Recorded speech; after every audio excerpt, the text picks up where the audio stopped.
Hey team, welcome back. Are you excited? I'm excited. You guys, I'm looking at my monitor right now. We're like in full ultra KD something. You know what I'm saying? We could literally watch Kristen chain smoke cigarettes for freaking hours. Summertime is probably my favorite time of year. The sun feels so good on my face, and it's when my kids are the happiest. My mom always taught me that sunscreen is one of, if not the most important item that you have to have every day, but especially in the summer. Whether I am on the playground or at the beach, I always have sunscreen ready for me and my family. Best Sun Care is a sun care company that cares about you and your family this summer. With good ingredients and a focus on preventing skin cancer, they are my family's go-to for summer.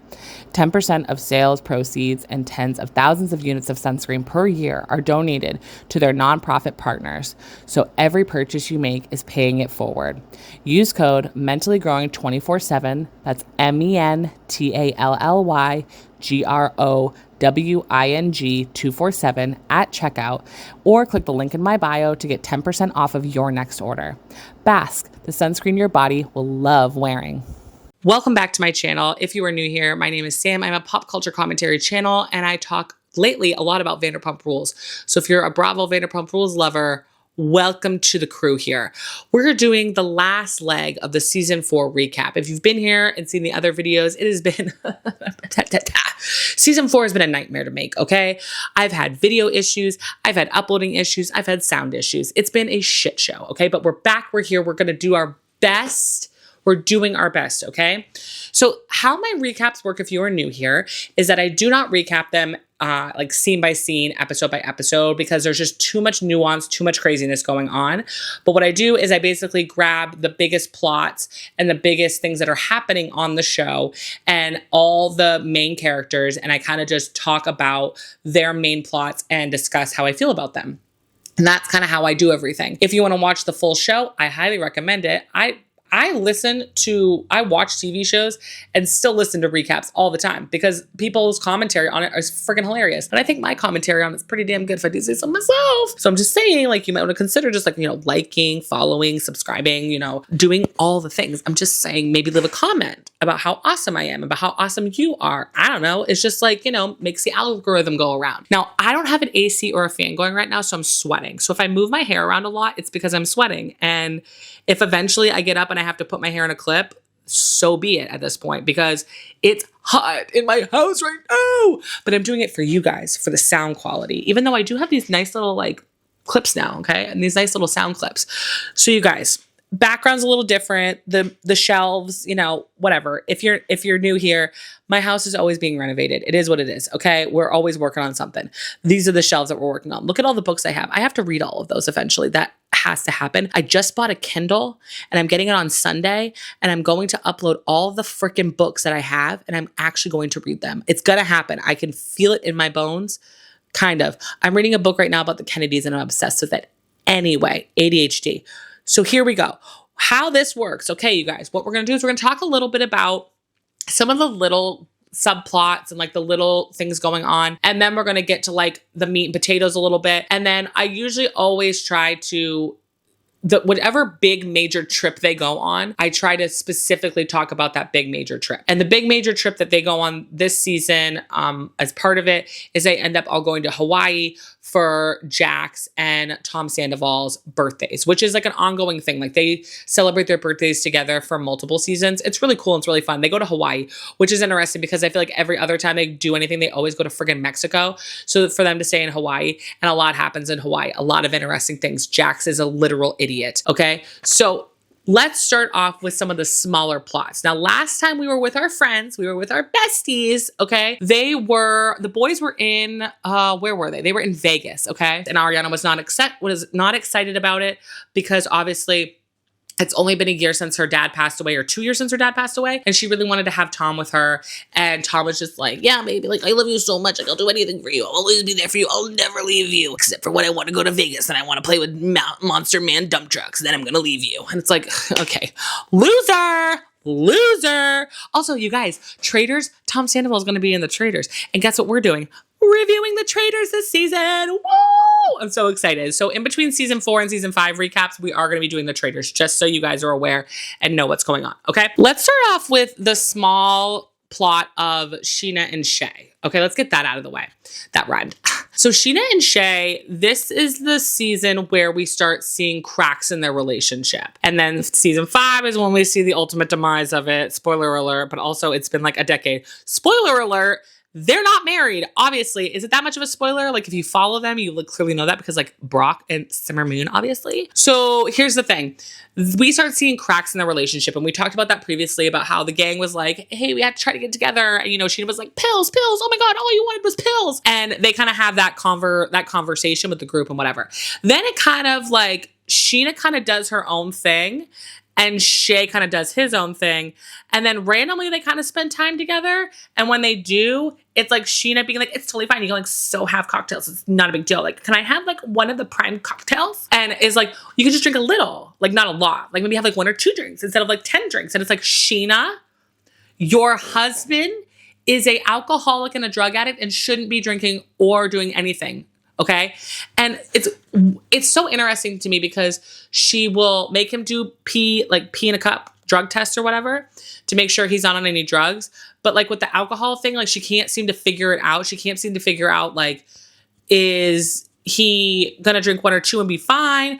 I don't want him to drink nothing because then he wouldn't be fun and blah, blah, blah, blah, blah. And you kind of start realizing throughout the season, I'm sorry for my chair. My chair is like so squeaky. If you hear a squeaky chair, I'm sorry, I have a squeaky chair. You can kind of tell throughout the season that they're just on a different page. Like Scheana wants to be like, I guess the best way to put it is like D-list famous. Like Scheana is good with being a reality TV star. She loves being on Bravo. She loves what she does. She wants to be a little star. Like you can see all that. And you can tell, especially towards the end of the season, that Shay is definitely someone that, and they even talk about it in a conversation where Shay is like, you know, I don't want to live here. Like they want to move. He wants them to move back to where they're from, which I think is a San Diego-ish area. I'm not sure, but it's not, you know, it's not LA, which I don't blame them. He's like, I don't want to raise kids here. Like I want to go back to where we're from. And I want our kids to go to the school that we came from. And she's like, yeah, the Shay name is going to be legendary and like forever. Clearly not. And he wants to go back and be like a teacher and a football coach. And I think I'm pretty sure it was football that he played. And he wants to be a coach. And like, that's what he wants to do. Like he wants to live a simple life, which currently right now to this day, that is what he is doing. He is living a very simple life, which is more him. I don't know. They got together before the show started, obviously. So I don't think they really knew how far she would go. And then when she went as far as she did, it was one of those things where it's like, you have to strike while the iron is hot. But at the same time, like, to what detriment of our relationship? And clearly LA was not a good place for Shay. LA was a hindrance to him. LA is a hindrance to all of them. Let's be for freaking real. I don't know if you guys watch the latest like podcast that Billy Lee does talking about Tom Sandoval and his new girlfriend. None of it's shocking, but it's also shocking at the same time, but also not shocking at the same time. Does that make sense? Because that's how I feel. Shay just, LA really took hold of him and didn't make him a better person. And you can just see that he wants to live this simple life. She does not want to live that. She wants, like, Brock is truly, I don't think you guys realize, as of today, Brock is literally her perfect person. Because as long as Brock supports her, and as long as Brock does everything that she needs and wants, he's going to be fine. He'll be set up for life. Because Scheana's a hustler, okay? I give Scheana a lot of shit, okay? I give her a lot of shit. But she is a hustler, okay? She's Lisa Rinna. She'd be out there making, Depends commercials if she needed to. If it means she's got to make a buck, okay? Scheana does not want to go back to the no money pot, okay? She likes where she is. And so Brock's like perfect for her because Brock like just loves being there for her, loves supporting her, loves cheering her on, loves dancing to Good as Gold in 7 different ways. The country version, the hip hop version, the jazz version. Like he'll do all of that for her. Once he starts getting a job though, and once he starts getting his own aspirations, I don't know about that. I don't know about that one. We'll see what happens from there. It's also really sad that when Shay talks about her and like kind of describes her, you can tell that he doesn't have anything. I don't want to say he doesn't have anything positive because he does, but it's nothing like meaningful to say about her. And that's really sad. He's like, oh yeah, I married somebody hot and awesome. I'm like, hot and awesome? Is that all you got? Like, what else is going on in there? And it's not much, apparently, not much to talk about. And he also realizes that she's in a lot of people's bullshit and drama. And she wants to talk about it all the time. And she wants to talk about the drama. And Shay doesn't want to be a part of that. Shay doesn't want to talk. Like they have, again, we're going to talk about Hawaii. You know, Scheana gets into a tiff with Sandoval and Ariana in Hawaii. And you can tell Shay is just like, I don't want to deal with this. Like, you brought this on yourself. You did this. Like, I don't want to deal with this shit. And she's like, I just want you to listen to me. Like, you got drunk. And then, like, I'm dealing with things. Like, you don't want to talk to me about it. It's like the world revolves around Scheana, whether she wants to admit it or not, whether she wants to joke about it and make t-shirts about it. The world does revolve around Scheana. Her world does. Her world revolves around her, which revolves around Summer Moon. And that's just her life. And that's just how it is. And, like, if you're going to be friends with her, you're going to be with her, you're always going to be in drama. You're always going to be guessing whose side Scheana's on. You're always going to be in some version of like the spotlight because that's just where Scheana is and that's what Scheana likes to do. And it kind of is what it is. So yeah, at the end, they go to the reunion and they talk about their relationship. And I will say Shay stood up for her a lot. And I will say one thing that really stinks is that it's hard because it's like, you don't necessarily always have the tools on what is the right thing to do with a partner when they have these issues like drug addiction, alcoholism, et cetera, et cetera, et cetera. Sometimes you don't know where to go with that. And I give props to Shay being like, listen, she's doing the best she can. She's helping me the best way that she can. And she's so supportive. And, you know, if it wasn't for Scheana, I don't even know if I'd be here. I don't know if I wouldn't just be continuing to suck pills down every single day. Like, you know, like she is my motivation and she is there for me. It's just really sad. And the other thing that also makes me really sad is that when they do break up, like Scheana is so mean and talks a lot of shit about Shay. And I'm not saying that he didn't do bad things or he wasn't maybe nasty to her or like whatever. I'm not saying that he is the greatest human being ever, but I wish that she would have just not said anything and just kept it to herself. Because clearly a lot of his issues and his problems stem from addiction. And clearly her behavior stems from her being all up about herself. So I don't know. It's a messy. One of my favorite things she says though is the prime cocktails thing. She's like, can we get one of the prime cocktails? And it's like, oh God. Scheana's voice is so distinct. So distinct. Like you can hear Scheana's voice through the ether. Okay. I could be in outer space and I would still hear, can you do that one of the prime cocktails? Like you'd still hear it. Some little tidbits about Tom, Jax and Tom. So they went to Vegas. They were good. They were good boys. They didn't do anything wrong. They didn't mess around that we know of. They didn't impregnate anybody apparently this time. We have this constant battle all season long of like, whose side are you on essentially? It's like, oh, well, we want to invite James. Oh, we don't. Oh, but we want to invite Kristen. Oh, but I don't. And it's just never ending back and forth of like who can invite the most horrible person in the group possible. Because let's be real, James at this time is awful. Kristen at this time, awful. And so it's like, whose evil villain, gremlin human do we get to invite? This one or this one? We can't have both because when they're both there, it's like dynamite. So we got to pick one. So like, the back and forth of who got to go to Hawaii was like a whole conversation and a whole issue and a whole problem. And then again, every single episode, the moral compass thing comes in and it's like, you guys, your moral compasses are so out of whack. It's psychotic. Your moral compasses have been stomped on, chipped away at, and are actually dust and sand into the ground now. Like you don't have a moral compass. Like there isn't one. The moral compass is zero. That's the moral compass at this point. We find out that when the boys were in Vegas, the Toms got drunk, which I don't understand how this is legal. The Toms got drunk and they got tattoos on their asses. Now, here's the thing. How is that legal? I thought you literally could not get tattooed drunk. I thought that wasn't allowed. And I'm talking like 10 years ago too. I thought that wasn't a thing, but maybe I'm crazy. It's also Vegas. I feel like Vegas, it's like, I don't know. They get to kind of do whatever they want for some reason. Like Vegas has like an asterisk next to it. So they went and they got tattoos. Tom Schwartz got Bubba on his ass, which I'm sorry. I thought it was really cute. And I kind of love that he still has it on there, but also stay away from Katie. And then we have Tom Sandoval got a fire, like an A that is a fire, insert here. And they both look awful. I'm pretty sure they both were tattooed wrong, like to the point that there's going to be scarring. Tom Sandoval ends up getting it laser removed. I don't know if it's fully removed from his ass anymore. I'd have to like fact check that. I don't know if it's still all there.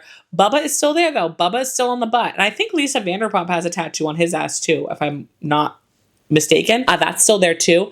But yeah, Tom Sandoval, I'm not sure if he still has it, but he got the laser removed. And I'm not going to lie, watching him get laser removal on his ass was peak television because he deserves it. He deserves like to get 70 tattoos removed off of his ass because that's how much of an ass he is. Then they go show Katie and Ariana. Katie thinks it's funny, which I would. I'm sorry. If my partner got their ass tattooed with like the nickname that we call each other on their butt, I would laugh my ass off. I'd be like, this is so funny. You're such an idiot. Like, you're so dumb. I would have laughed and thought it was funny. Ariana was not feeling it. Ariana is grumpy cat this season. Now listen, rightfully so, okay? And she says, she's like, this group is so toxic, so manipulative, so out of whack. You guys don't make any sense. And the fact that she literally was only on the show for Tom Sandoval. Like she was not on the show for herself. And I think at times she was on the show for Scheana too. Like she came on the show because Scheana had nobody. And then look how that turned out. Scheana was friggin' helping everybody else out except for Ariana and was digging a grave with Ariana. But no, like, I don't even think Ariana would have stayed on this show if she didn't have Sandoval and if she didn't have Scheana at times. Because otherwise, what was the motivation to be on this television program? Zero motivation to be on this show at all. So she's very grumpy cat all season. And she did not like him getting the tattoo on his ass. It was kind of just like, oh, like really? Like, And of course, everybody calls her out for that. And it's like, you're so grumpy all the time. Your girlfriend's so grumpy. She's changed you. Blah, blah, blah, blah, blah. Like, shut up. Leave her alone, okay? She's grumpy cat because she's a real human, and all of you are psycho cyclopses that don't make any sense, okay? You're living in Hercules, the Cave of Wonders. Like, it's like Doom. Like, Dune? It's like Dune sandworms over here. Like, you guys don't make any friggin' sense, okay? I'm over here in the real world, living my real life, okay? And you all are so toxic and gross, aka also why Stassi left, okay? So let's talk about why Stassi left. So Stassi left, she came back, okay? And her whole mission this season is she wants to get back to being friends with Katie. I'm gonna be friends with Katie. I'm gonna be friends with Katie. Like, that is her whole thing. She's like, I will do anything I have to do to be friends with Katie. If that means I have to apologize to everybody, I will. I saw a clip where she was talking, I don't know if it was her podcast or if it was... is it the toast? Is that what it's called? Which I don't know why I hate that word toast. I hate that word for some reason. The way it comes off my mouth, I don't like that word. Toast, toast, toast. And she was talking to her about, forgiving everybody on the show. And Stassi was like, I didn't forgive everybody because I like forgave them. I forgave everybody because I needed a job and I needed to be on the show. And all my friends who were awful got rewarded and got to keep being on the show. But me, who was like, this is insane, this is sick, I'm the one that gets booted off the show. Like, that's the part that Stassi was like, absolutely not. Like, no, I want to stay on the show and I want to be on the show. So in order to do that, for me personally, I have to forgive everybody so I can move on and be on this show and collect this paycheck and keep my job. And that's why she forgave everybody. She didn't forgive everybody because she actually was like, oh my God, like, I'm so sad. Like, I miss our friendship. It's like, no, you're a bunch of assholes and you're going to steal my show? Absolutely not. And so she stayed on the show and there it is. At one point on the season finale, she looks at Jax and she's like, we kind of made this group together. And it's like, I could see Stassi being like, listen, bitches, I'm the one that got this friend group together. I'm the one that like pushed for us and you're all going to benefit from that, but I'm not. Like, you can kick rocks with open-toed shoes on that one, okay? Or kick rocks barefoot, whatever she says. I always say it wrong, but I don't care. That's what I'm going to say. Open-toed shoes. Yeah, so Stassi, basically her whole scheme this season is she is going to get back to being friends with Katie. And Katie is like, no, absolutely not. No, we're not going to be friends. No, it's never going to happen. And Scheana's off in the corner being like, oh my God, if they're friends together, I'm going to be on the outs. I just know it. And what's wild to me is watching the season now, I see where Katie and Stassi had a lot of, like, let me make this very, very clear. Kristen on this platform will never be in the right. She's just an entertainment goddess. Okay. I will say that she's just so entertaining.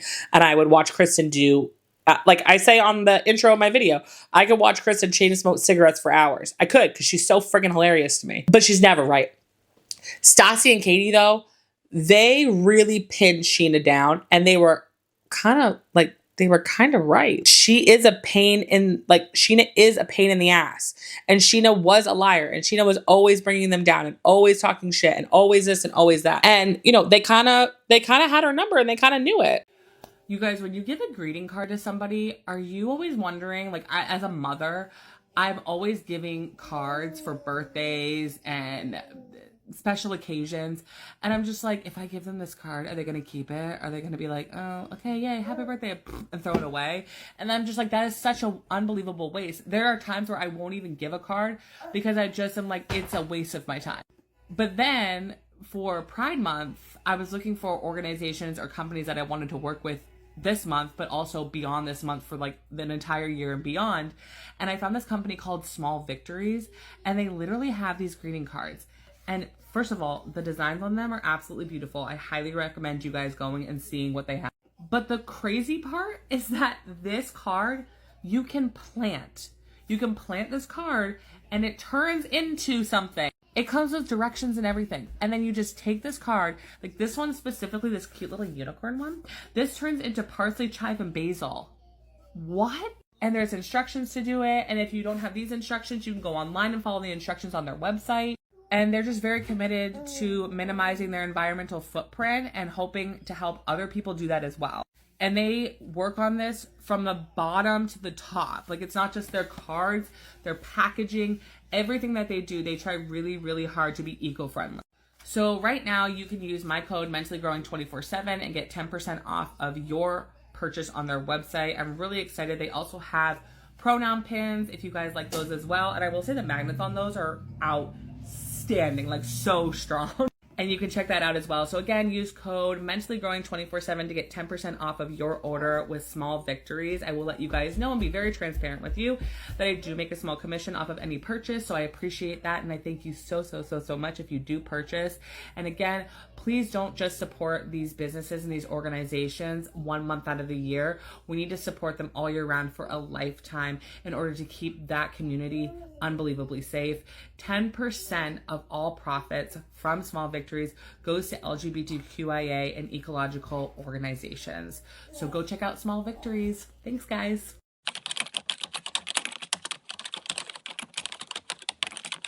Hi, guys. I apologize for the jump scare. I apologize because we had some technical difficulties that we had to get through. So now we're here on my couch talking, okay? Instead of, off into the wilderness in that crotchety old corner, okay? So we're back here. Now, where I left off, I don't freaking know. All right, so let's get into kind of the Kristen, James, Lala trifecta of kind of what's going on. And there's a lot in this group, and there's a lot that's going on, okay? And we'll get into this group because James is the only one that got invited out of Kristen and James to go to Hawaii. So I feel like we can kind of talk about this first. And then after this, we'll go to the Hawaii trip. And I think we'll be able to put all that together, okay? They start off with Kristen and Jax really being like, okay, now that you're single, not ready to mingle and shouldn't be mingling, I'm going to be your wingman. Jax is going to be your wings.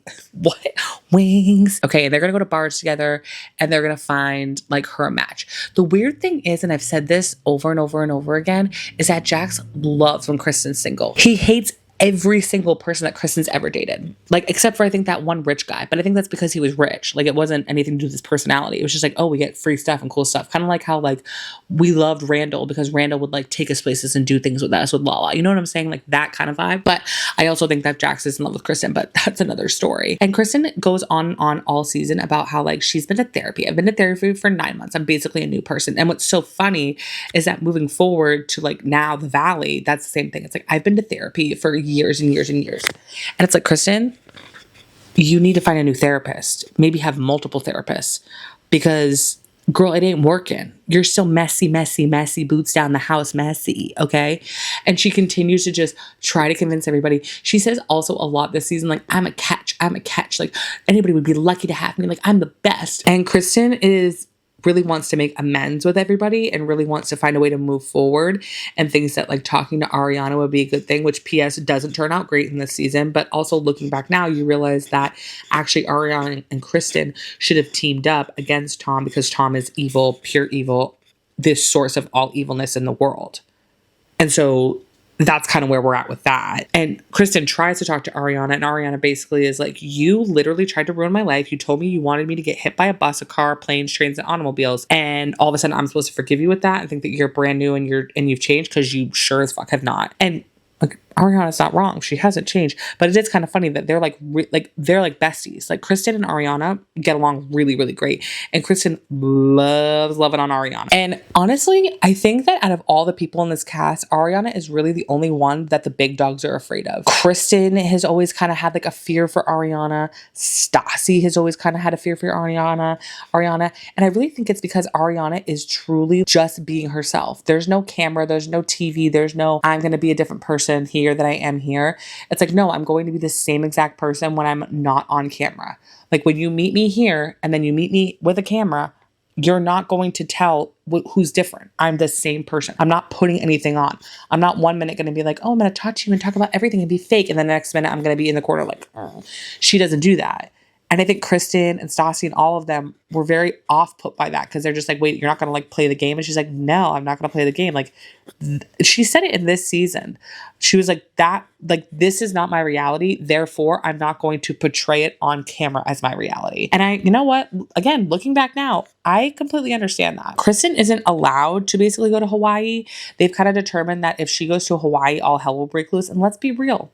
They're not wrong. If she went to Hawaii, all hell would break loose. And then we see in like season 5 or 6 or something like that they go on a trip and she proceeds to cause hell. And then the last season that she's in, she gets absolutely hammered when they go on the PJ and they like trips all over while they're in Solvang and gets completely hammered. And then every 5 seconds wants to know if she wants to actually still be with Carter or not. Like a whole absolute mess. In this season, Kristen dates like three or four different guys that we see. So we first see this guy named Kevin, and Stassi's kind of very weary about Kevin, and it's kind of like, something's not right. And like does a little sleuthing and investigating, which again is so easy to do. Like literally, I'm sorry. If men don't want to get investigated and looked at on social media and things like that, then start being good people and start not having second lives, okay? And maybe like don't have a social media account. Let me tell you, fun fact about me is I had a girlfriend once that she was going on this date with this guy and she was like, he says he doesn't have social media. And I said, that's absolute fucking bullshit. Everybody has social media unless you are an 80-year-old man.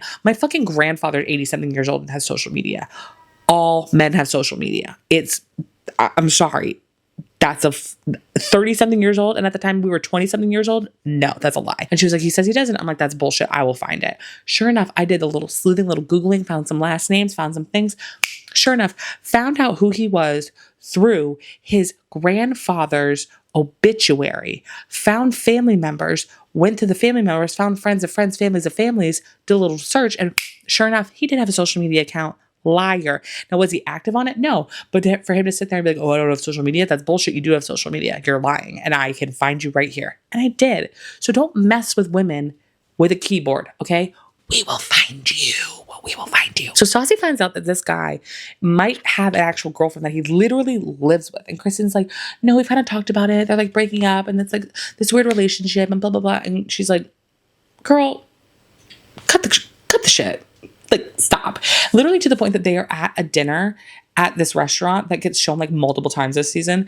And they're sitting there and they're talking about it. And like Stassi's literally talking about it in front of his face, in front of Kevin's face. And Kevin's like, oh, well, like I've talked to Kristen about it. And like, we know the situation, whatever. Let's be for real. Kristen doesn't care if you have a girlfriend. Kristen doesn't care if you have multiple girlfriends. Kristen doesn't care if you're married and have children and live in Pennsylvania. Kristen will date you if she wants to date you. And she's proven that time and time again. She literally dated Tom Sandoval when she had a boyfriend. She does not care. She wants to pretend she cares and she wants to cry about everything, but she just doesn't care. Like, let's be for real right now. If she likes you, she wants to have sex with you, she's going to do it. Like, Kristen's going to do it. And you can't stop her, okay? Kristen was introduced to Kevin through Jax, okay? And so right there alone, we know there's a red flag here. We already know there is cheating and adultery because like, Jax, hello. And also, like, it kind of feels like it's like a way for Jax to kind of keep tabs on Kristen. I will stand on this hill until the day that I die that Jax and Kristen should just be together and just be a couple at this point. Can you imagine them being on the Valley and them being on that show together as a couple? Just let it happen. Just get it over with. The creepy thing about Kevin is that in Kristen's mind, it was supposed to be like kind of like a one night stand, like a couple, like, you know, hang out, have a little sexy time, and then kind of like move on. No, this man literally moves in with Kristen and starts slumming it on her couch, is saying that like she's the most amazing human being ever that he's ever been with. He loves her. He wants to be with her. Blah, blah, blah, blah, blah, blah, blah. Okay. Is losing his gaga goo goo mind over her. And is just vegging out on the couch. AKA, I think he just got dumped by his girlfriend and had no place to stay. So now he's dumping on her couch. Stassi would just come home and he would just be like sitting there. And he's just living his best life. And Kristen does this with like a lot of her boyfriends, where she literally just lets them kind of just like veg out on her couch and like take advantage of her, use her money. She did that with Carter. Carter like literally didn't have any jobs and was like, I guess I'm fine because Kristen's taking care of everything. And Kristen did that over and over and over and over and over again. It's weird because in some of the confessionals, you can tell that Kristen got like a black eye or something. And I don't remember what it was from. I will do some research and I will like insert somewhere around here. But she did get a black eye or like got a surgery on her eye or a cut on her eye. And in some of the confessionals, you can see it looks like there's like claymation on her eyeball when she's talking because there's like a big discoloration here compared to like her skin tone. And I'm just like, what happened? Did she get in a fight? Like, what was that about? I forgot why she ended up having that cut on her eye. All the guys and Britney think that Kristen knew that Kevin had a girlfriend. And Tom admits that Kristen and Tom started hooking up when Kristen had a boyfriend, which I already talked about. Kristen offers to let Stassi stay at her apartment since she broke up with Patrick. So Stassi is basically vegging out on, like, I think they literally just sleep in the same bedroom together, like Kristen and Stassi. Stassi honestly was like pretty pumped about it because basically Kristen would like get up in the middle of the night and would like go party, go drink, whatever, come home at like 2 a.m. in the morning, absolutely plastered, would want to clean the whole apartment up and clean all of Stassi's stuff up and be like, Stassi, do you want anything? Do you want breakfast? Do you want this? Do you want that? And would just like take care of Stassi. And Stassi's like, I'm not going to lie. It's working out in my favor. And I really like this. She's never home, which is so weird. Why is she never home? She doesn't have a job. All she has is her t-shirt line and the show. And she's making enough money off of that to have those things. I'm like, okay. And then she just goes out and drinks all the time and is hanging out all day. Like, what is she doing? What is she doing all day that she's not home? That she comes home at 2 a.m. and is drunk, does a little bit of cleaning, has a little bit of sleep, and then goes out and does it all over again? You're an alcoholic. Like, Kristen, you're an alcoholic. Hello. So then Kristen, Kevin, Britney, and Jax go out to dinner together. And basically Kristen breaks up with Kevin, like on the spot. It says that basically he's like a piece of shit. He's laying out and doing nothing. You have a girlfriend. You never told me. And Kevin's sitting there like, are you literally gaslighting me right now? I did. Like, what are you like, what? Huh? I thought we were in agreement. I thought we were like getting laid and having a good time and like just gonna accept it and do our own thing. And she just sits there at the dinner and acts like she has no clue about their entire like little like codependency relationship that they had for like a week or whatever. And just, again, gaslights him in front of everybody. And even Jax, you can tell Jax and Britney are just like, what? Like, I thought we all knew that he had a girlfriend and like you were still gonna date him anyway. And like, it just is what it is. And Kristen's just like, I didn't know anything and you need to get out of here and I can't stand you anymore and you need to get away from me and stop vegging out on me. Like, ugh, and just like freaks out on him in the middle of the restaurant. And Kevin, you can tell Kevin is just like, what the fuck? And then just like leaves. And then Kristen's sitting there. She's just like, yeah. Anyway, she's a psycho. Kristen's a psycho. She is a crazy person. Kristen moves on and decides she wants to date this guy named Alec. Now, Alec, if we recall, is from Below Deck. Okay, so now we're in like the Bravo cinematic universe all over again. So Alec and her start kind of hanging out and dating, and they like are making out and doing all fun stuff. And it's so funny. They're sitting and they're having dinner and they're talking about how they met and stuff. And he's like, you know, when I met you, the first time I met you, like I never would have dated this person. Like, but now like I'm willing to date you. Like I'm gonna hang out. And like, basically they're only hanging out just to do it. Like, and he's never around because he works on a yacht. He's like a yacht guy or whatever. And so he's like never around. So he just comes into port, does a little with Kristen and then moves on to the next thing. That's all he does. What's crazy is that when Kristen gets super drunk, she gets super glassy-eyed. And like flush in the face. And so you automatically know when Kristen is drunk. It's so easy to know when Kristen is hammered out of her friggin' mind because she just has this like she looks like her eyes are always teary-eyed when she's drunk. Her eyes look very, very wet. And then her face gets a little flush and she gets a little like going on. And so you just know it's party time. When Kristen's looking like that and she's getting that evil Cheshire cat grin going, you know it's on like Donkey Kong with Kristen. And then after Alex, she basically is like, yeah, we had sex like 4 times. We hung out, did our thing. And then like, I met Carter on a dating app. Every time she goes to date one of these guys, every time she goes to like spend time with one of them, they're the most miraculous, amazing, incredible human that she's ever met. Like, very much overcompensating. Like, they have a real job. They're a real man. They have a big pee-pee. We had sex this. We've done that. Ba, ba, ba, ba, ba, ba, ba. Like, and she overcompensates as much as humanly possible. She did that with Alec, I believe it was, in front of James when they went to the pucker and pout party. It was just like, oh my God, like, I'm so in love with him. He's so amazing. He's so great. He has a real job. Who are you? You're not a real man. I really love to just like take James down, okay? Really likes to just make him feel like the smallest man who ever lived, Taylor Swift reference, okay?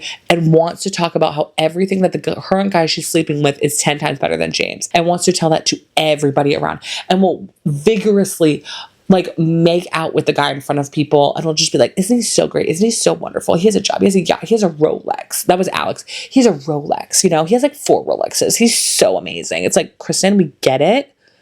You're getting laid. Relax. We all know this isn't going to work out, and we all know you're going to ruin it somehow. So just move along. And also, again, Alex is going on a boat. He's not going to be your husband. Let's be for real, please. When they meet at the pucker and pout party, James is very much upset, frustrated, but is like, he goes in with the intention at the pucker and pout party to basically be like, I'm sorry. I want to figure this out. I wish we could be like cordial with each other, so on and so forth. And she's just not having it, to the point that they get in a fight downstairs at the pucker and pout party. And there are employees in the mirror. You can see like they're in front of the mirror fighting and arguing. And you can see in the reflection of the mirror, there's just 2 employees hanging out at the register watching these 2 just go at it. Watching these 2 skinny people just fly off the handle at each other. Kristen's saying that he's worthless. James is saying that she's a bitch. Like, I just wanted to say that we should be cordial and talk to each other. Of course, James shows up drunk. He's not even invited to the pucker and pout party. He shows up anyway because James, why not? And they're just like, oh my God. And he's like, oh my God, Alex is more of a man than you'll ever be. Blah, blah, blah, blah. And back and forth. It's like, you're a dumb bitch. I can't believe I even thought about you. Oh, so on and so forth, to the point that they're just like, done. But James does end up finding a way to have a dinner with Kristen. So they decide to go to a dinner bar together because Kristen basically blocked him. And then for whatever reason, she thought it'd be good to unblock him, which I don't know why she would do that, because she's crazy, I guess. So she unblocks James and decides that they're going to go to dinner and they're going to meet up. So they go to this dinner. Okay, mind you, this is when James has been 2 weeks sober, okay, and trying to stay sober. And what do they do? They go to a wine bar. And not only do they go to a wine bar, they go to a wine bar and they sit in the wine bar, and there's bottles of wine all around them. And it's like, why? And I think this is a version of Kristen's torture chamber. Kind of like how, remember when Tom Sandoval in like season 2, I think it was, brought Kristen to like a steakhouse or something, or basically like a meat place for like a hibachi essentially. And they had like no vegetable options and no vegetarian options. And literally Kristen's a vegetarian. Like, it's a form of torture. It's like, hey, you're sober right now? Let's go to like a wine bar. And she even admits it in a confessional. She's like, I love sitting there watching him squirm 2 weeks sober. And I'm like, you are pure fucking evil, like the most purest form of evil. So they're at the wine bar and they're talking and they're going kind of back and forth and they're trying to figure things out. Basically, Kristen asked point blank, did you sleep with Jenna? Like, did you sleep with Jenna? Admit it. And he very quickly goes, yeah, I did. And she was like, the woman was too stunned to speak. Like, she could not believe that he just admitted that. And I will say this is the one thing that I feel bad for Kristen about, is that Kristen knows a lot of secrets and Kristen knows a lot of effed up things about the people in this group. And when she brings it up and they deny it and gaslight her into thinking that they're like, she's a liar, it's really, really frustrating when she's telling the truth. And she's made to look bad and to look horrible and to look awful, but she's actually right. And I've said this before, that the one thing that sucks about Kristen is that she is always lying, but always telling the truth. And because her truths are so crazy and because her lies are so crazy, you can never believe her. So when she finally is telling the truth, nobody believes her. And so she's always just stuck in this netherworld, essentially.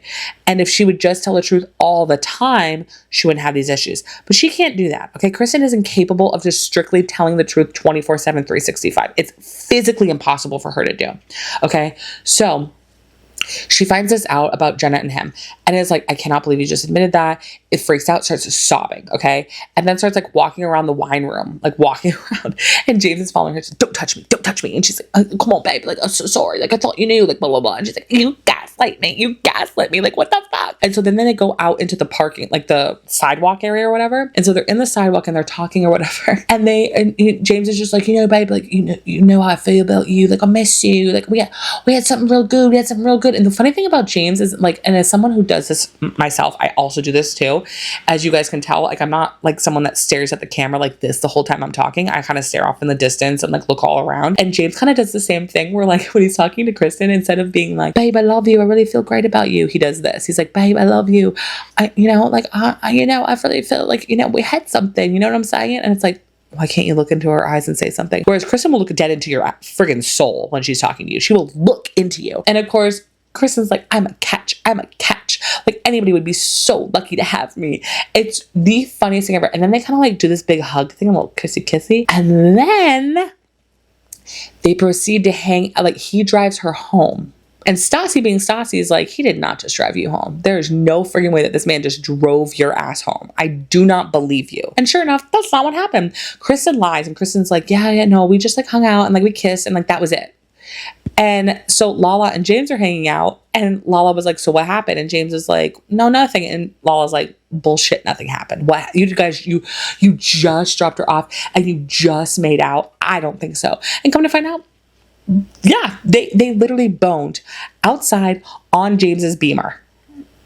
To the point that he had scratches on his back, which we all know he loves. And Kristen loves apparently doing that to him. So they totally freaking did it.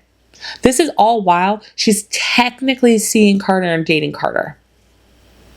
So she's lying to Stassi's face yet again, which is like, girl, stop lying to Stassi. Out of all the people in the group, the worst person to do that to is Stassi.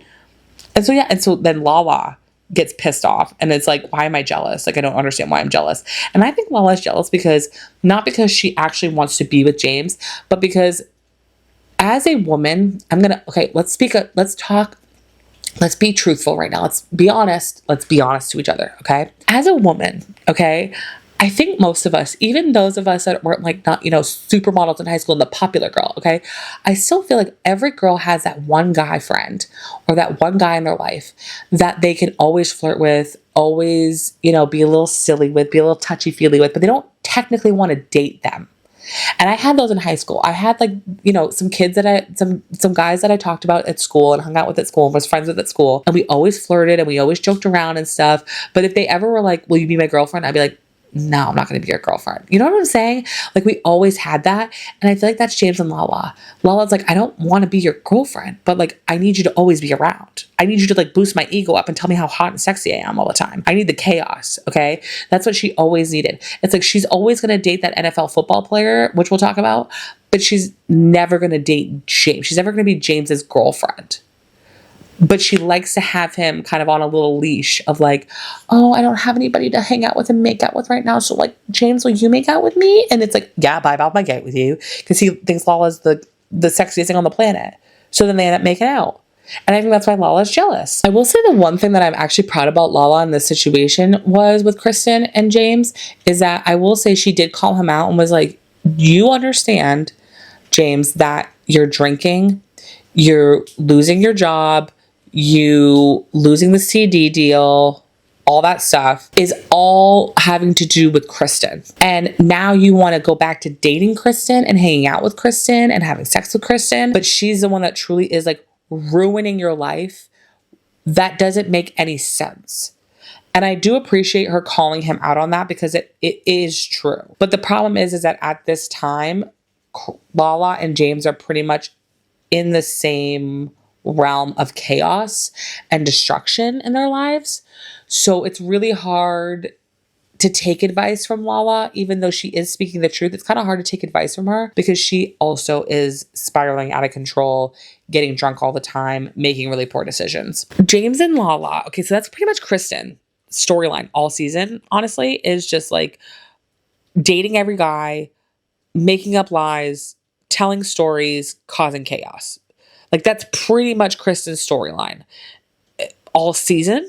It's not I wouldn't say it's like I would say this season is a lot more heavy on the Toms, Katie and Ariana, and like Scheana. And then like Kristen, Jax, and James and Britney have like these little mini storylines, and Stassi too, that kind of like poke in and out within that core group. That's kind of like Kristen's storyline wasn't too crazy.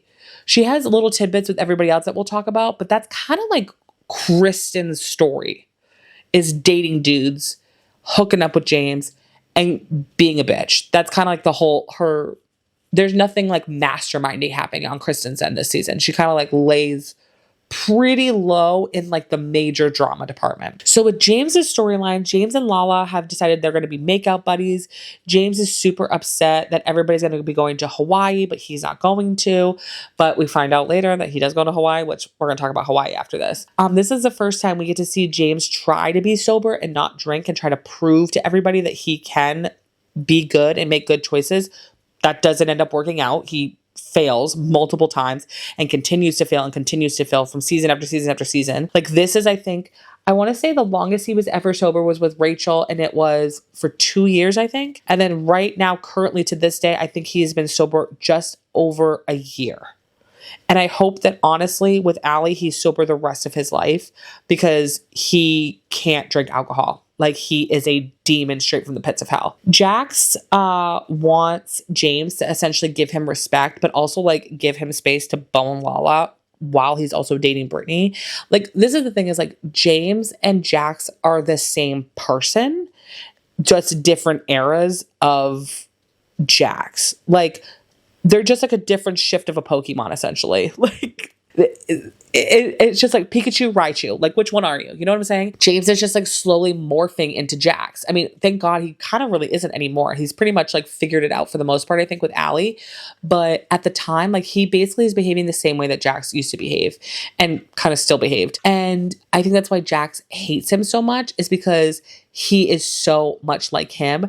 And I also feel like James kind of has been able to do things that Jax wasn't able to do. Like Jax wasn't able to have a relationship with Kristen, which I think he wanted to, and wanted to bone her all the time. I don't think he just wanted to bone her twice. I'm just saying. And then I also think that I know he wanted to bone Lala and wasn't able to. James boned Lala, and so that bothered him. So he was kind of like getting dibs on the chicks that he wanted to be with. So I think that's what really bothered Jax the most. And that's where like this whole like respect thing comes in. I don't think it's respect. I think it's like, get out of my way of the chicks that I want to bone. Like that's kind of where, and James I think gets off on boning chicks that we all know Jax wants to date or bone or whatever. And he loves being a little teasy. And when Jax gets arrested in Hawaii, which again, we'll talk about when he's is on probation, James like takes advantage of that and loves that and like really loves to poke the bear. I will say though, in later seasons when Jax and James are together and they like have like a somewhat of like a little friendship, they are really funny together. It's pretty funny to watch the two of them. Anytime James calls Jax Jaxie boy, I'm so happy. When he calls him old man, anytime James makes fun of Jax, my heart soars. It's like Kristen smoking cigarettes. Like when James, and like I think it was season 5, or season 6, he raps the song about, him boning Faith.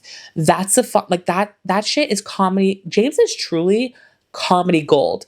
I just feel bad that sometimes when he is comedy gold, it's at his own detriment and he's like hurting himself and harming himself. I will say though that clearly he doesn't need alcohol and stuff to be funny, or be like entertaining. He's just a very funny, entertaining person because he hasn't drank in over a year, and I still think he's entertaining. I still think he has good points of view, and I still think he's a good person. You know what I'm saying? Like, I still enjoy watching James. One crazy thing that happened with James this season is that he had to go help Max because Max was in the hospital because Max hurt himself and smashed his teeth right into his mouth and had a 3-hour surgery by hitting a TV and a piece of wood, which just like boom into his mouth, and he had to go take care of him. And he's like trying to convince Max to go on this Hawaii trip. He's like, Max, we got to go on the trip. Like, we got to figure it out. And he's like, dude, I just got out of the hospital. Like, my teeth are smashed in my head. And Lisa Vanderpump is like, no, you don't need to go. Like, you need to get these surgeries. You need to get this shit done. And he's like, well, I don't know, Mom, maybe I could go. And James is like, get going, because if you go, then you can hang out with Faith, and then I can hang out with Lala, and then I can finally bone Lala. And like, that's the whole concept of Hawaii, is like, I'm going to Hawaii because I am going to have sex with Lala. P.S. doesn't happen. In all that, James goes to LVP's house where Max lives, and they literally go downstairs, get in the swimming pool. Lala and Faith are basically only in their underwear, tits out, swimming in LVP's pool without her there. I was like, the balls that you have.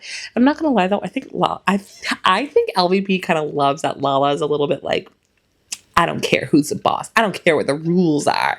I think she secretly kind of loved that about Lala and knew that that was a way to kind of manipulate her and get her to do certain things for her and get her to kind of like cause a little bit of messiness, because Lala likes a little messiness. Okay, Lala likes a little game, a little crazy, especially alcoholic Lala does. James was given an opportunity by LVP to make a album for Pump that would like play all the time, like a remix like album of that could be played at Pump and that they would sell at Pump. Okay, that was kind of like, it was the Pump, what was it called? Pump something. That was like a reward of like, hey, here's something that you can be responsible for.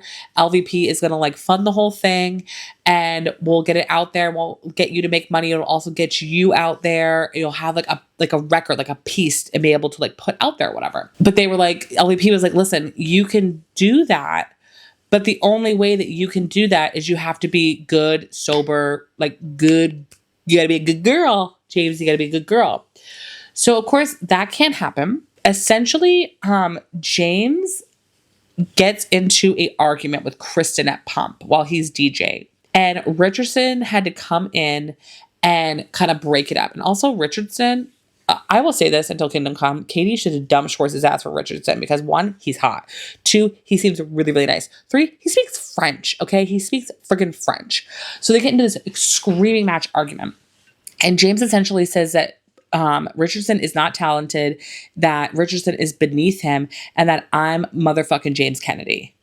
And it's like, yikes. So they end up like Richardson, LVP, and James all like sit together and they're having a conversation. And the funny thing is that Richardson, because he speaks French, him and Lisa Vanderpump are almost like speaking in code in front of James. They're speaking French in front of James, and James is just sitting there like, what the fuck are they talking about? And it's like, and going back and forth and back and forth. And finally, they're just like, okay, just like say it. And so Richardson says what I just said, like, oh, you're beneath me. I'm James Kennedy, blah, blah, blah. And James is like, I'm so sorry. Like, I was drunk. Like, I apologize. Like, I'll never do this. It'll never happen again, blah, blah, blah, blah, blah. And like makes excuses. And then like LVP is trying to like talk. And James is like, can I talk? Can I talk? And she's like, this is exactly what I'm talking about. You don't listen. You don't want to be like, you don't want to do anything right. You want to just cause chaos. You want to let Kristen come in. Well, Kristen comes in here and she's drunk. Like, what am I supposed to do? And it's like, you not let Kristen like rev you up, bro. Like, what the hell? And so LVP is like, you're fired. You're fired. You no longer work here. And he's like, well, can I work on like, you know, the CD and stuff like that? And she's like, no, not right now. No, you can't. And he's like, but that's all I have, Lisa, please, Lisa. And he's like, no. And he is sobbing. And I will give James credit that he is probably, in my opinion, the most vulnerable cast member on that show. Like, for all his flaws, for all the badness and all those things, I will say that James is the one that has put a lot out there and been very vulnerable, put a lot of feelings out there, put a lot of his heart out there.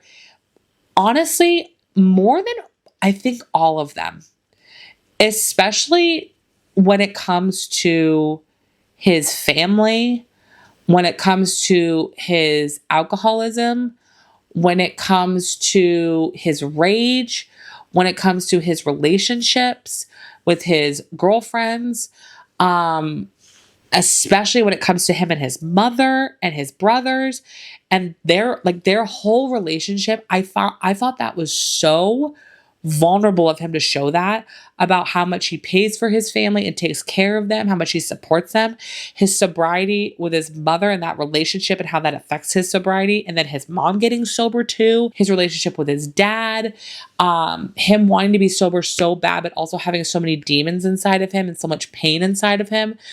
James gets shit on a lot on the show from fans and stuff like that. But I would argue that honestly, if we're going to talk about like who really put out the most real, authentic, heartbreaking storylines and like gave a piece of themselves to the audience, I would argue that James is probably up there as one of the most out of the entire group of people to be the most vulnerable in the group. And when it comes to him wanting to do the DJing thing, you know, they make fun of him for it. And Jax obviously makes fun of him all the time for it. But he really, that was a big deal to him. A very big deal to him. He also, I feel like, has shown the most growth out of all of them from, you know, the first season that he was on till now. I don't know. James is just, I think there's a lot of flaws, obviously, and there's obviously a lot of allegations out about James and things like that, but there's a lot there. There is a lot there. And he has given a lot to this show and shown a lot on this show. So, you know, LVP is just kind of like, listen, you're fired from Pump. You're not DJing here. And you can go bust tables at Sir to prove to me that you're fine. And you have to stop drinking. This is another example, though, of like, at what point did LVP think, okay, as your boss, as your friend, as your whatever, as someone who works in the same show as you, at what point, why didn't LVP step in and be like, I see something bad happening.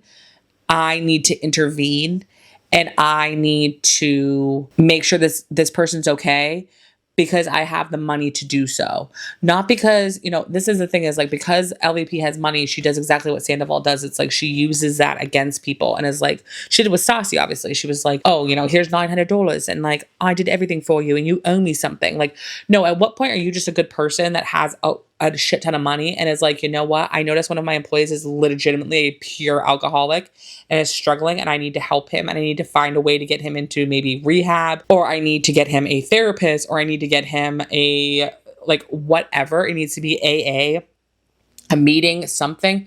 At what point did LVP think I need to step in and do that? And there are times and there are many situations where I feel like LVP uses their trauma for the show's advantage versus finding ways to make that trauma go away. Like, there's drama and then there's trauma. You know what I'm saying? Drama, trauma. They're very different things. There's lots of fun little tea and crazy and cuckoo stuff. And then there's things that could affect their lives forever. Like, being an alcoholic is not a joke. That is something that will affect him the rest of his life if he continues down that path. Same with Lala, et cetera, et cetera.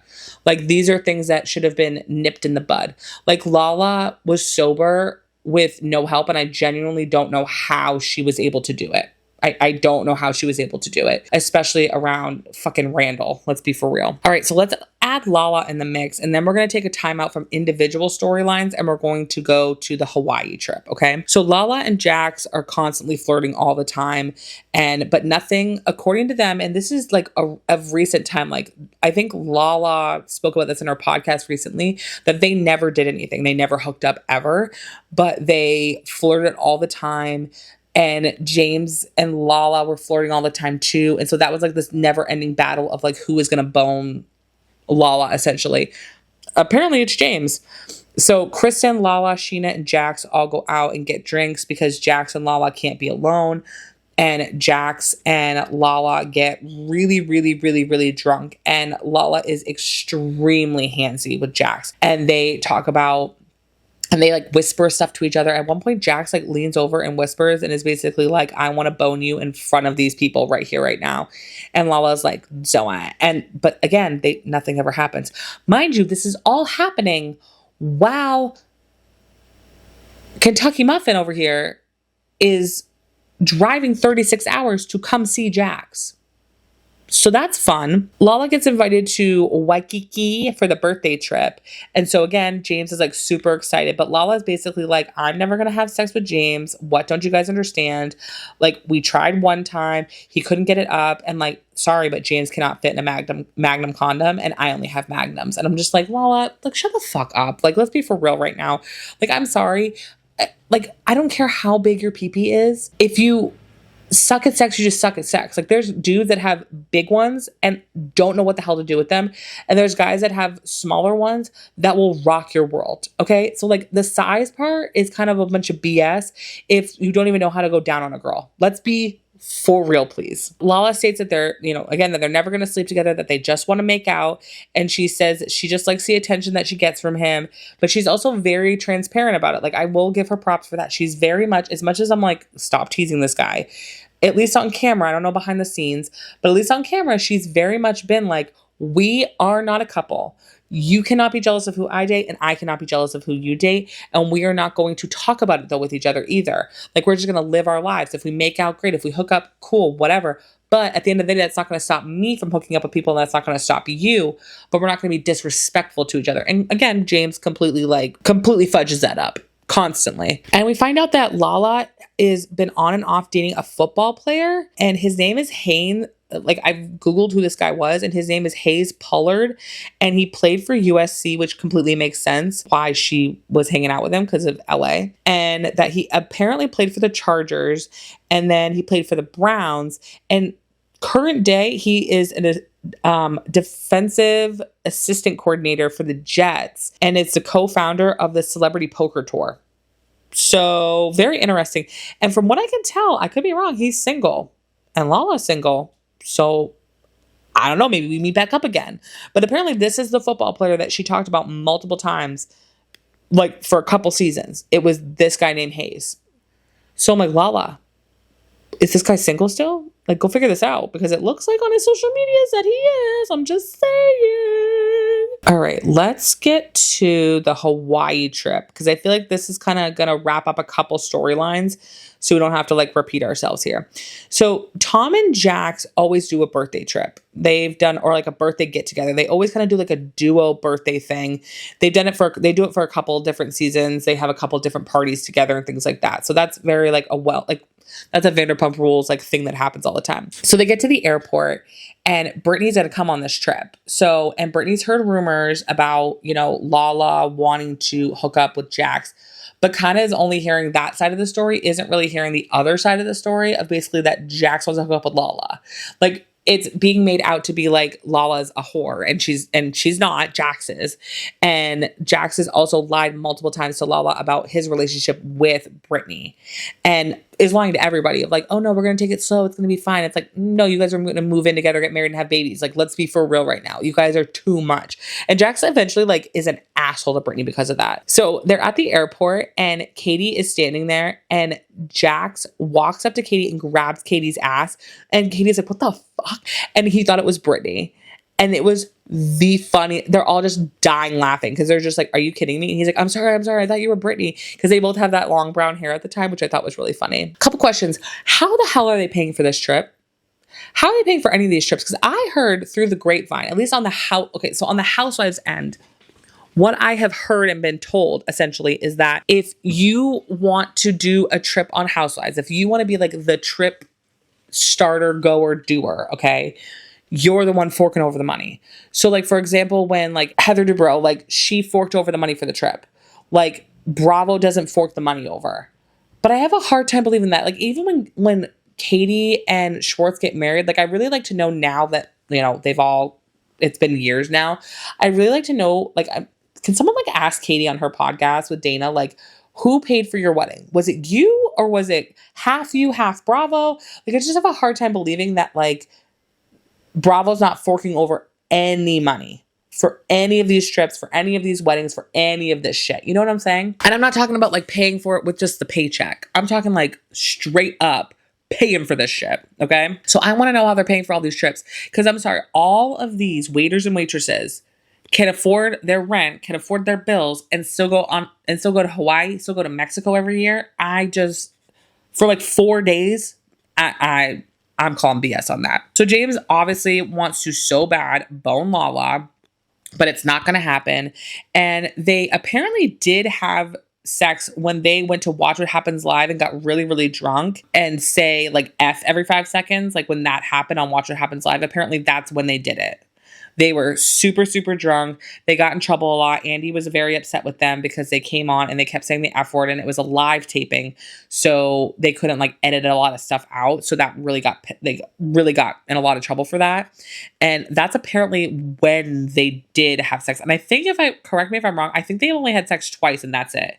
And then it's never happened again. This is the trip where we have the Scheana, Ariana, and Sandoval situation that's extremely complicated. Jax and James are in like the epic battle royale about, boning Lala.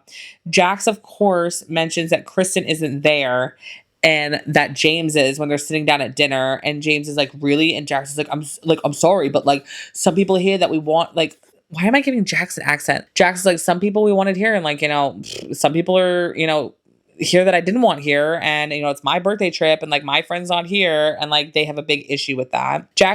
All Jax needed to do was honestly bone Lala so he could move on with his life, but because he didn't, like they're always in a constant battle.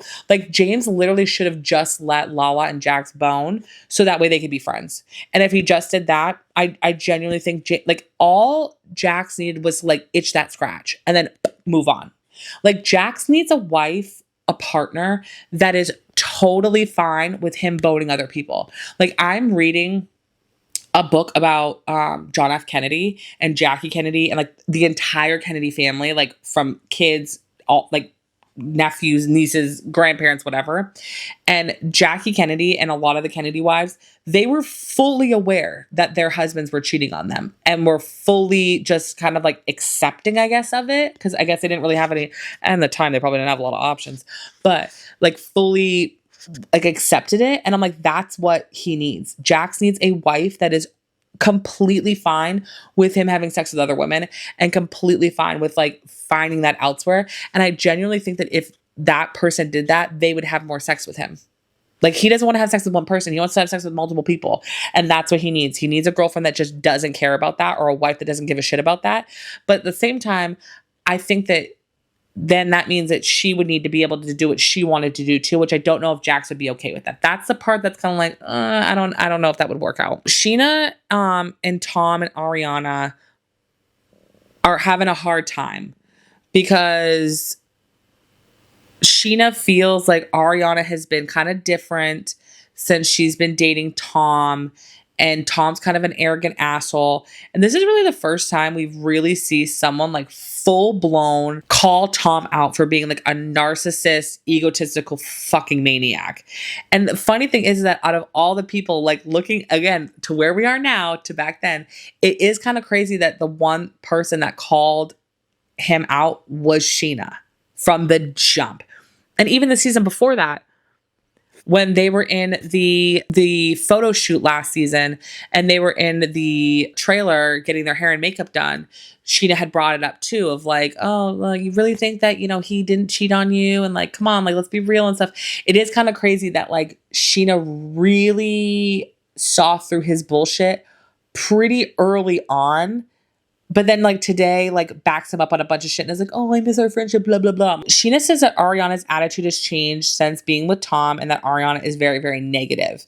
And here's the thing is like, Ariana's kind of always been like, I don't know, like a sourpuss, like an Eeyore in the group. Like she's always kind of been like that. And that was before she dated Tom too. She's just kind of like she doesn't put up with a lot of shit. And I think a lot of these people don't get that. They don't understand that. It's like, oh, well, she's mean and she's a bitch. It's like, well, no, it's called she has boundaries and you're being mean to her and nasty to her, and she doesn't have to spend time with you. She doesn't have to deal with this crap, and you guys don't understand how that works. And that includes like the TV show. Ariana's like, I don't give a shit. I just won't be on camera and I just won't have a lot of scenes. Like, okay. Like, I'm here to be with my boyfriend. I don't really care. And like none of them grasp that concept at all. Tom apparently stayed with Shay and Scheana when Kristen and Tom broke up. And so there's like a back and forth of Scheana and Tom kind of throwing shit in each other's faces, which again, they do that now. Scheana says that Tom only looks out for himself and nobody else. And then Tom throws back in Scheana's face that he's a great friend and things he has done for Scheana over the years. And Scheana says Tom thinks he is better than everyone else and is rubbing off on Ariana. Even Shay says that Tom comes off as if he is better than everyone else. Scheana says that Ariana's mom texted her first, but still Scheana, like, you shouldn't have, like this whole concept of, okay, so essentially, I guess Ariana's mom texted Scheana checking in on Ariana and being like, is she okay? How's everything going? Like, what's her relationship like with Tom? Blah, blah, blah, blah, blah. And so Scheana texted her back. And instead of Scheana kind of being like, what I think Scheana should have done is Scheana should have been like, hey, I do have some concerns. I am a little worried about her, but I think that you, her mother, should have that conversation with her. And if you feel like you need me there to like help you, I'm willing to be there and have that conversation, but I don't feel comfortable having this conversation behind my best friend's back. Let's find a way that we can talk all together and try to figure this out together. I think that's the part that I didn't like. I didn't like that Scheana kept talking and talking and talking and talking and talking to Ariana's mom. I found that to be very inappropriate. Tom says he's moved mountains for Scheana and Shay. And I'm like, sir, making eggs and toast with some vegetables in it for your friends is not moving mountains for them. What did you do? Did you find Shay a therapist? Did you get Shay into rehab? Did you really try to sit Scheana down and be like, hey, you're also a narcissist and you want the world to revolve around you and it's bringing down your marriage? Did you do any of that? Like, not on camera, at least you didn't. And Tom gets like so aggressive when he talks to people. He did this with Katie. He's done this with Scheana and Shay, obviously. He does this when he gets really upset about something. Instead of just like going, kind of having like a back and forth and having like a conversation, he gets like very aggressive, very angry, and like too passionate. And that's the thing, is like, it comes off as like everybody tries to, him and Ariana kind of over the years put it as like passion. He has passion. Like, he just loves people so much. And it's like, no, he hates women. He thinks all women are wrong and are beneath him, and he doesn't care. That's just him. And we see clips of that further in the future too. There's a part where he talks about being a cisgendered man, and he says cyst as in like assist, you know, like assist, ew, gross, instead of cis. And like, oh, it's really hard to be a man, and like men can't do this and men can't do that. And Ariana literally is like, what are you talking about? Like, this man truly thinks that the world is out to get him and that like women are torturing him, and it's just not true. Ariana should have talked to Scheana alone without Shay and Tom. That's the part that was really weird to me, is like, I wish that Tom and Shay weren't involved in Ariana and Scheana's conversation, because it really is between the two of them at the end of the day. And like, Scheana's sitting there acting like Tom's her best friend. It's like, no, Ariana's your best friend. Like, why aren't you talking to her? Why aren't you having this conversation together? I think adding the boys into it made it worse and made it more aggressive and made it more ridiculous. And there's a lot of times where I wish Ariana would not include Tom in her interactions with the other women, because he really does overshadow her thoughts and opinions, especially when it comes to like Katie, for example. Like, he really made it seem like Katie was the worst. And then the more Ariana got to know Katie, she slowly started realizing like that was not the case. So the conversation doesn't really end up very, very well. And then, you know, Scheana kind of ends up walking away, and Tom ends up kind of walking away, and Tom and Shay try to like have a conversation, but it doesn't really work out. Because again, you know, he doesn't listen to anybody. He's an asshole. He's mean, and he's not going to listen to anybody. Same thing happened when him and Stassi got into that fight at Tom Tom. You know, Bo tried to talk to him at the strip club after, and he didn't listen. He was just an asshole. And Bo was just like, I give up. Like, you're a dick. Like, it just is what it is. You're a douchebag. And he's always been this way. He's always talked like that. And it's just sad that it's taken us so many years to realize that, and having to look back and watch episodes over and over and over again and doing all these recaps, realizing like, whoa, bro, it was written on the wall who Tom Sandoval was a long time ago. It was written on the wall, unfortunately. They go to a waterfall and they go on like a little hike the next day, and they end up at this waterfall, and the guys decide that they're going to come in Speedos, and like they're so happy and they're having so much fun. And of course, Tom Sandoval has to make a dig about Stassi and how like, oh, you know, I don't make my birthday all about me. Like, I want my friends there and I want to have fun and I want to do stuff together and blah, blah, blah, blah, blah. And I'm just like, okay, whatever. Like, again, why are you even talking about her? Why are you even bringing her up? Who cares? Who gives a shit about her? And Lala and Faith decide that they're going to go into like the little river stream area that they're all in over by the waterfall, and that they're going to take their tops off and have their titalonas hanging out. Now, Katie is not there, but Schwartz is there. And Schwartz and Jax and Tom are all aware that this is happening and that the titalonas are out. And Jax is kind of equating it to like looking at the sun. Like, you can't stare at it directly, but you kind of be like, and you kind of see him rotating Britney around. So that way it looks like he's looking at Britney, but really he's looking past Britney. He's really looking at Lala's titalonas. Again, it's just like, you're disgusting, you're gross. And eventually Katie finds out about this and is very disturbed by it. And is like, I'm sorry, like, so your boobs are out in front of my boyfriend? What are we doing? And here's the thing. I would be not too pleasantly happy if another woman that was single, especially, okay, around my partner was like showing their boobs and like doing their own thing. But at the same time, it's her body. She can do whatever she wants with it. That doesn't mean we get to sexualize it. And then on top of that, my partner shouldn't be a sloppy nobody piece of garbage person thinking about that woman's boobies and like sexualizing the boobies. Okay. If one of the girls was out doing her own thing and, you know, the titalonas were out, my husband was around, I know that my husband wouldn't be like, he just wouldn't. Like, he'd be like, okay, like, why are we doing that? That's so friggin' weird. Like, it does give off attention. It does give off, I want attention and you know what type of attention you're going to get kind of situation. But at the same time, like, it's her body. She can do whatever she wants with it. She wants to walk around with her tits out. That's up to her. Like, you can't just always call people sluts and hoes because their boobs are out. But at the same time, you do kind of have to be like, okay, like, you know, I see you. Keep a little check mark in your head as a woman, but you don't need to be at tables being like, you're a whore, you're a slut, that's my partner, blah, blah, blah, blah, blah, blah, blah. And Scheana and Shay and Katie go down to the beach, and it was really funny. They had these like tampons, and they had these what looked like sunscreens and stuff, but really had alcohol in it because you're not allowed to have alcohol on the beaches there. And so they're bringing all these things that look like they're like specific types of things, but really they're alcohol bottles.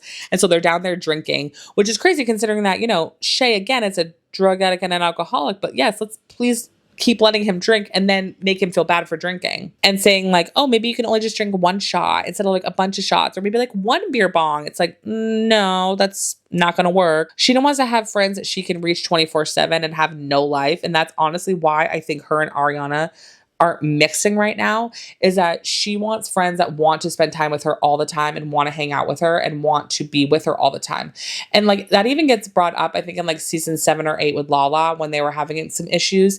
And Lala was like, now I know like you're the type of person that just like you need to talk, have somebody to talk to all the time.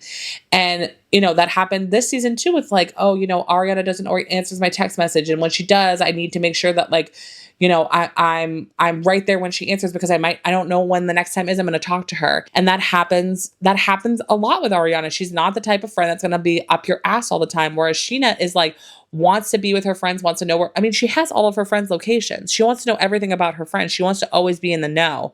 And that is a big issue between the two of them. Britney goes up to Lala at the waterfall. Lala admits that she did flirt with Jax, and that Jax told her that Britney and Jax were not dating and that they were not going to move in together. And Britney's like, oh no, we're moving in together and we're in love. Okay, we're definitely together. we're definitely together. And Lala's like, sorry. And I respect you, but this is what I was told. And unfortunately, like, I am sorry for flirting with him, but I didn't know you guys were a couple. And then that kind of simmers for a little bit, essentially. But also, Lala is pissed off because she's being made out to be the bad guy when Jax is the one that lied to her in order to try to sleep with her and make out with her. Schwartz ends up telling Katie that he did see Lala's and face boobies, and Katie finds it very disrespectful. Schwartz and Katie get into a fight over the Scheana and Ariana situation. Schwartz says that Sandoval is not cocky, and Schwartz wants to see both sides of it. This is one of the things I cannot stand about Schwartz is it's like, oh, I just want everybody to be happy. Like, you know, everything's fine. Like, we just go see both sides of it. And Katie's like, no, sometimes like someone's just friggin' wrong. And it's like, Tom Sandoval is cocky. He is full of himself. He is a loudmouth. He is always trying to get his way all the time. And Schwartz is like, oh no, that's not what it is. It's not what it is. And so obviously that leads in like to a tiff and an argument. And again, another example of how Sandoval is always becoming like a part of Schwartz and Katie's marriage, relationship, whatever they are, like fiancés, because Sandoval is constantly being an ass and is wrong and is not in a good place and is constantly a divide between Katie and Schwartz and their relationship. I also am convinced that like Schwartz and Katie like never had sex, like ever. That they were just friends and like every once in a while they would bone and they would have sex. And clearly they did have sex because Katie did get pregnant and they had an abortion, and then which we find out years later. And then they did try to have a kid, but nothing came of it. And that whole situation, which was so unbelievably sad. And so like they do have sex. It's just like, you guys got engaged. Like, what's going on? Like, you guys should be like boning all the time. You should be in Hawaii, like nonstop touching each other and being on each other. And they just don't. And they both seem to be okay with it. But then like now Katie like is single and is having sex all the time. So clearly Katie likes to have sex. You know what I'm saying? Like clearly Katie does enjoy a little romp around the sheet. The group goes to this like little like tiki bar. And Lala takes Britney off to the side to talk about lock and key and the whole situation that I talked about where Scheana, Kristen, Jax, and Lala all went out and they were all over each other. And like Kristen and Scheana were just like kind of sitting there watching it all happen. How Jax kind of said that he wanted to fuck Lala and kept like whispering in her ear. And she says that she hasn't been chasing Jax, that Jax has actually been chasing her. And Lala is upset that these women have no confidence in their men and just get mad at Lala. And I don't disagree with her. Like, it is kind of annoying that she at times, not all the time, but she at times is kind of like living her life, doing her thing. And these women are so insecure in their relationships with their men, which their men have made their relationships insecure. And instead of calling out their dudes and being like, hey, you idiots, why are you making out with people? Why are you cheating on me? Why are you being inappropriate? Blah, blah, blah, blah, blah. They go and attack the woman in the group instead, aka Lala. And Brittany talks to Jax and he denies it. And he says that Lala is a drunk and is saving her face. And so Brittany says, okay, well then let's have Lala come over here. And when she did that, I was like, Brittany's a real one. In the beginning, Brittany didn't put up with a lot of shit. And I kind of love that. But like, she also did put up, like, Brittany's like an anomaly to me. There are times where she called his ass out all the time, like straight up. And I was like, wow, I'm like impressed. And there were other times where she like sucked his ass and was basically like, yeah, no, it's fine, Jax. It's not a big deal. Like, we figured it out, blah, blah, blah. He's a good man. I love him so much. It's like, I don't get it. I don't understand it. Lala comes over and Jax lies right to her face. And it is on camera the way that he behaved towards Lala. That's the crazy part. It's like, sir, you do realize that when we get to the reunion, this is gonna get brought up and you're gonna get your ass called out. Do you understand that? Do you get that? This is another example again and again and again that I keep talking about these reality TV stars. I've said this about Lala and Scheana all of season 11. You're on camera. So when you sit there and you bold-faced lie about things that you have said and that you have done, and I've never said this, and I've never said that, and I've never done this, and I've never done that. Cut to when you literally verbatim, no cuts, no edits, said that. It's like, oh, I never did that. I never flirted with her. I never did this. I never did that. You're on camera. What are you talking about, you idiot? Like, are you that dense in the head? The answer is yes. The limit does not exist. Scheana gets dragged over to the table and Britney asks what happened. So now Scheana covers for Jax and says she didn't hear anything, just that he was squirming in his seat. And that's when I literally wanted to choke Scheana through the goddamn screen. I'm like, Scheana, are you absolutely kidding me? The one, like, why can you not just let Jax fall on the sword? He is a demon person. Why are you supporting these gross, nasty men instead of sticking up for these women when Britney and Lala really could have, like, you know, essentially like teamed up and been like, fuck you. The thing is that like Britney, I feel like is one of the only girlfriends or the side people on the show that could have stayed on there without being attached to one of the main cast members. Like these people truly loved Britney and loved being and hanging out with her. And I think Britney would have been a cast member without Jax. Like there was a little small period where when they broke up and she was single and like hanging out and stuff, that I was like, oh, I think it was like season 5-ish. And I was like, oh, wow, like I really think that Britney could be a cast member without Jax. Like she would be, I think Beau's another one of those people. I think that regardless of Stassi, I think Beau could be on the show without Stassi and we still would have enjoyed Beau. Like there's just a couple rare boyfriends and girlfriends that just for whatever reason, they just kind of work for the show and they're fun and they're entertaining without their partner. And Britney and Beau, I think, are those people. And clearly we're going to find that out, I think, on the next season of The Valley because Jax and Britney aren't together. So Lala has a breakdown and wants to just be alone and get away from the group and is very, very upset, starts hyperventilating. She just wants to call her mom and talk to her and just like kind of lose her mind. And the thing that sucks is that before Lala met Randall, she was pretty like forthcoming and honest about a lot of things. She didn't hide a lot. She was very much like in your face, upfront, spoke the truth, even though the truth sometimes sucked to listen to. But then when she started dating Randall, that's when it was like, everybody else has to do everything, but I don't. Everybody else has to speak their truth. Everybody else has to be honest. Everybody else has to come forward, but I'm not going to, and I don't have to. And I have to have this one part of my life that I'm going to hide, and I don't really care anymore. And she contradicts herself constantly once she starts being with Randall.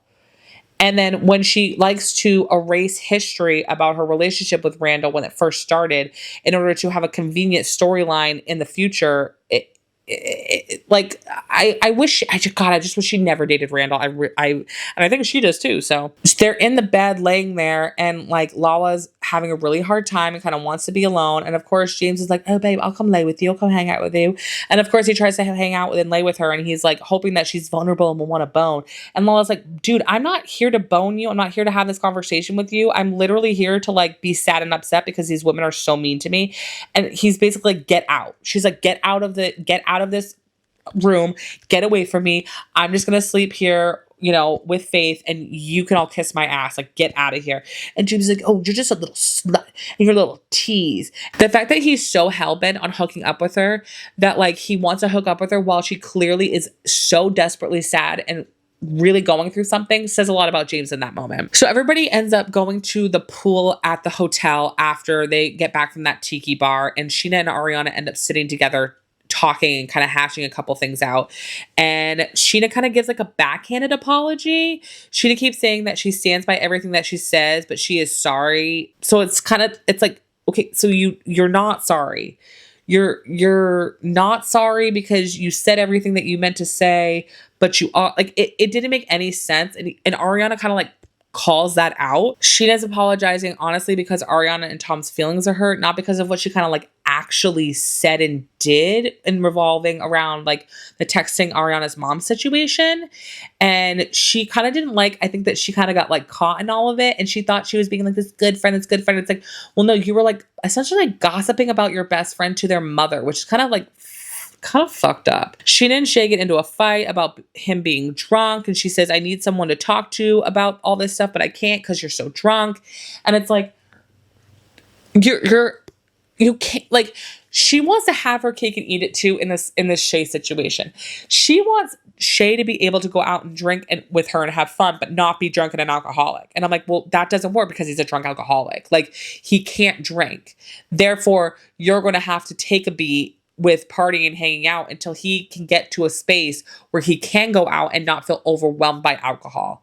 And that's just not going to happen with Scheana because, in my opinion, she's a very selfish person. And you can tell that Shay just literally hates his life because it's all about Scheana. And it's like, well, I'm in this vulnerable state with my best friend. I'm having a really hard time. And I need you to pay attention to me. He can't. He's drunk. He's an alcoholic. Again, I'm still wondering how they're paying for this trip. Scheana and Tom end up talking together. Scheana says that Tom is stubborn, and Sandoval says over and over that, you know, he isn't better than anybody else. And Tom turns the conversation back onto Scheana and Shay's relationship and says that the issues Scheana has with Tom is actually the issues that Scheana and Shay have.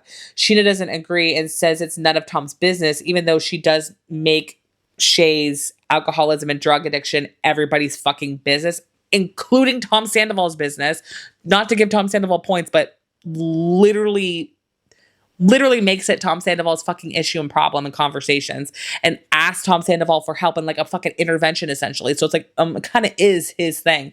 But at the same time, Tom Sandoval is just like, oh yeah, this is how you feel about Shay and your problems with him, and like you're projecting that onto me. It's like, no, you genuinely are a shit person, and she's clocking it. And then at the end of the trip, we find out that they're trying to go to the airport and they're trying to go leave, and then they get a call. And Jax has stolen some designer sunglasses and got arrested right before they were all headed to the airport.